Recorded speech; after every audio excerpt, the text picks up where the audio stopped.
श्री कृष्ण का जन्म और बाल्यकाल। भगवान श्री कृष्ण का जन्म द्वापर युग में हुआ था, जब धरती पर अधर्म और अत्याचार बढ़ गए थे। उनकी माता देवकी और पिता वासुदेव थे। कंस, जो देवकी का भाई था, को यह भविष्यवाणी मिली थी कि देवकी के 8वें पुत्र द्वारा उसका वध होगा। कंस ने देवकी और वासुदेव को कारागार में डाल दिया और सभी उनके बच्चों की हत्या करवा रहा था।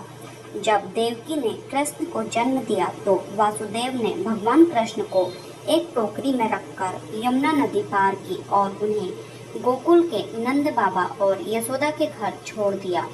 इस प्रकार भगवान कृष्ण ने गोकुल में नंद और यशोदा के घर एक गोपाल के रूप में अपना जीवन प्रारंभ किया।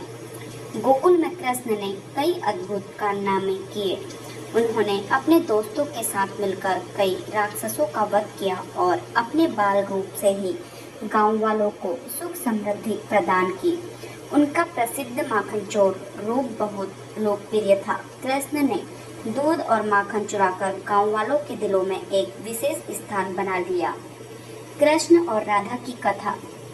कृष्ण और राधा की प्रेम कहानी विशेष रूप से प्रसिद्ध है। राधा, जो वृंदावन की एक गोपिका थी, भगवान कृष्ण के प्रति अनन्य प्रेम और भक्ति की प्रतीक है। उनकी प्रेम कथा एक दिव्य और अलौकिक प्रेम की मिसाल है। राधा और कृष्ण की लीला में रास लीला एक महत्वपूर्ण स्थान रखती है। रास लीला का एक ऐसा दिव्य नृत्य है जिसमें कृष्ण ने सभी गोपियों के साथ रास रचाया। यह लीला प्रेम और भक्ति की सर्वोच्च भावना को दर्शाती है। कृष्ण ने राधा और अन्य गोपियों को न केवल आध्यात्मिक रूप से बल्कि भौतिक रूप से भी अपना प्रेम महसूस कराया। कृष्ण और कंस। जब कृष्ण युवा हुए तो उन्होंने कंस का वध करने की ठानी। कंस ने कृष्ण को मारने के कई प्रयास किए, लेकिन भगवान कृष्ण की शक्ति और बुद्धिमत्ता ने उसे हर बार पराजित कर दिया।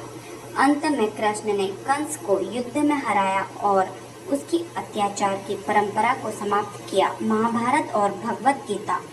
महाभारत एक महान महाकाव्य है जिसमें भगवान कृष्ण का एक महत्वपूर्ण स्थान है। जब कुरुक्षेत्र के युद्ध की घड़ी आई तो कृष्ण ने अर्जुन को युद्ध के मैदान पर उपदेश दिया। भगवत गीता, जो महाभारत का हिस्सा है, में कृष्ण ने अर्जुन को कर्म, धर्म और जीवन के अन्य महत्वपूर्ण पहलुओं पर मार्गदर्शन दिया। भगवत गीता में कृष्ण ने सिखाया कि आत्मा अमर है और शरीर नाशवान। उन्होंने कहा कि हमें अपने कर्तव्यों को निस्वार्थ भाव से निभाना चाहिए और फल की चिंता नहीं करनी चाहिए। उनका यह संदेश जीवन के हर पहलू में मार्गदर्शक है। द्वारका की स्थापना और शासन। महाभारत के युद्ध के बाद कृष्ण ने द्वारका नामक एक नया नगर स्थापित किया। उन्होंने इस नगर को एक आदर्श राज्य का रूप दिया जहां धर्म और न्याय की पूर्ण विजय थी। कृष्ण ने द्वारका में कई महत्वपूर्ण कार्य किए और वहां के लोगों को सुख समृद्धि और सुरक्षा प्रदान की। कृष्ण का अंतकाल। भगवान कृष्ण का जीवन अद्भुत और दिव्य था, लेकिन उन्होंने भौतिक शरीर के अंत को स्वीकार किया। एक दिन कृष्ण वन में विश्राम कर रहे थे और एक शिकारी ने उन्हें गलती से तीर मार दिया। कृष्ण ने इस घटना को शरीर के अंत के रूप में स्वीकार किया और योग की अवस्था में प्रवेश किया। उन्होंने अपने जीवन के अंतिम समय में भी शांति और ध्यान की स्थिति बनाए रखी। उपसंहार। भगवान श्री कृष्ण का जीवन और उनके उपदेश आज भी लोगों को प्रेरित करते हैं। उनकी लीलाएं, उपदेश और कार्य धर्म, भक्ति और प्रेम की उच्चतम अवस्था को दर्शाते हैं। कृष्ण का जीवन हमें सिखाता है कि सत्य और धर्म के मार्ग पर चलकर ही हम जीवन की सच्ची सफलता प्राप्त कर सकते हैं। उनकी कथा और शिक्षाएं अनंत काल तक मानवता के लिए एक अमूल्य धरोहर बनी रहेगी।